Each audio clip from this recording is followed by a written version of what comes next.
Hi, I am here to talk about something that has been on my mind. This is something that I had learned about quite some time ago, and I've talked to several people about it, but I don't think I've really mentioned it in a video, especially not in this space. So, what I want to talk about is word definitions.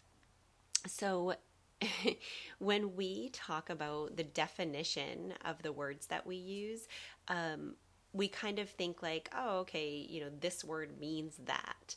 But if you look up definitions to actual words, there's multiple definitions. So we use context of how they're using the word to understand what they mean by it. Um, it gets tricky though when we talk about like what I call loaded words.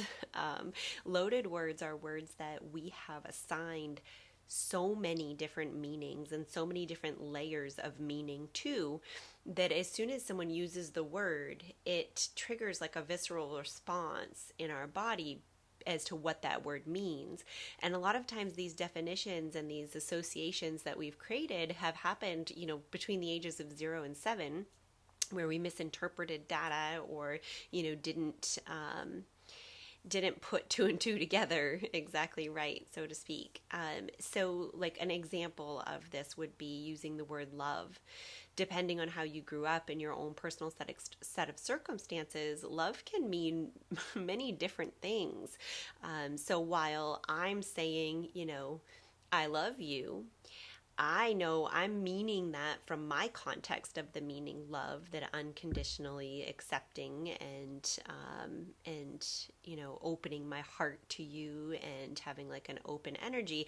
Whereas if you lived a life where love was not safe or didn't feel safe, or love meant sacrifice, or it meant pain and suffering, or it made you feel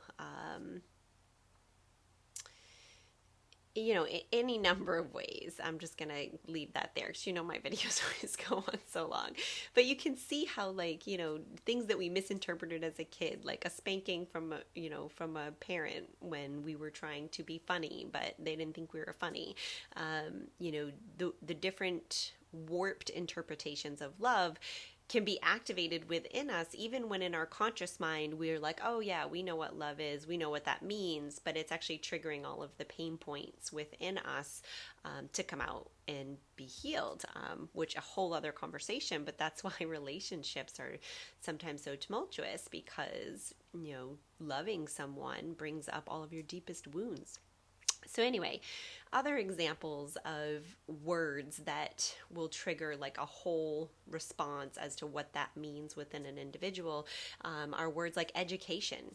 So if you're like me and you grew up in the world that we grew up in, education means going to school every day from kindergarten through 12th grade, and then going to college. If you want to be successful, you're going to need an education, and that is the definition of education.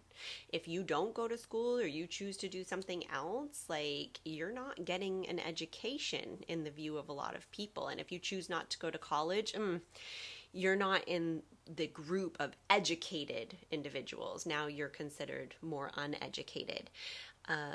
And so, we've kind of been challenging that paradigm for a while now. A lot of people are doing homeschooling and their kids are growing up just fine and ending up being thought leaders and doing wonderful in college. We're also kind of challenging that paradigm with college, because most of the kids that get out of college just have a whole bunch of debt and nothing to show for it. They either went to school for something that they don't want to do because they were pushed into it, or there's no jobs for them when they get out of there. And so it certainly is not the only path. And the true definition of education can be something much more simple. If you learn to love education or learning, you can get an education just by living life, daily life, an education in how things work and how you relate to your environment. So yeah, education is like one of those loaded words where we have defined parameters for what that means and what that looks like.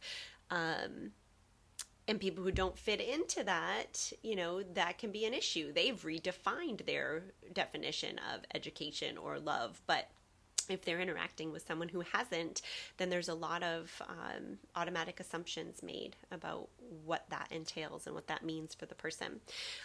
Another one is liberals versus conservatives. You say, I'm a liberal or he's a liberal. That comes with a whole list of definitions and judgments about what that means about that person. Same with conservative, comes with a whole list of judgments and what that means to be a conservative, when the truth is that no definitions fit into neat little boxes like that. And so we really the point of this post is to challenge you to open up your mind to redefine words so that they can fit they can fit more people into the box, I guess. But the one that I really kind of prompted this is the definition of God, or, any religious term, religion, church, God, Jesus.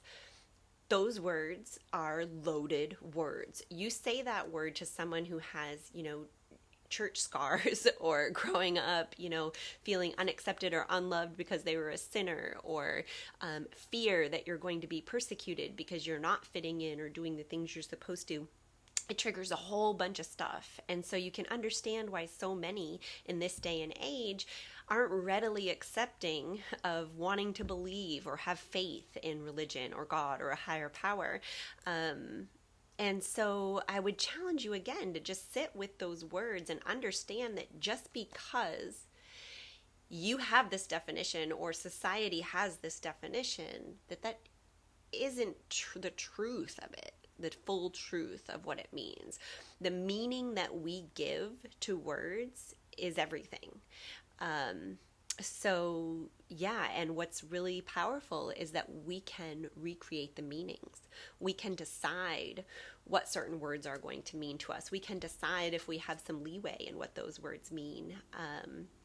And I'd encourage you to do that. With every word, everything, it's pay attention from now on to the assumptions that you make when certain words are used, or immediate thoughts that your mind goes to when someone says something. And I guess that's it for now.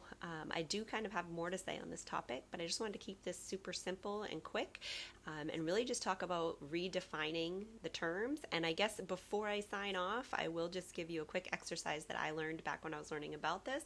You can actually write down a word. So let's say you write down love at the top of your paper.